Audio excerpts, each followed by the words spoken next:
नमस्कार. आपलं मनच आपल्या विचारांचा निर्माता असते. जसे आपले विचार तसेच आपले आयुष्य असते.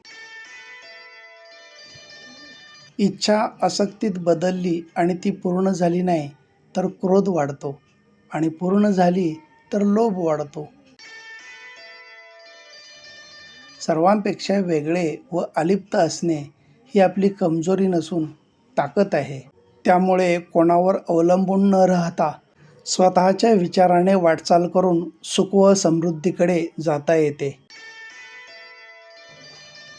आयुष्यात येणाऱ्या वाईट वेळेचं आणि प्रतिकूल परिस्थितीचं नेहमी आभार मानलं पाहिजे, कारण त्यामुळेच माणसांचे मुखवट्यामागील खरे चेहरे कळून येतात.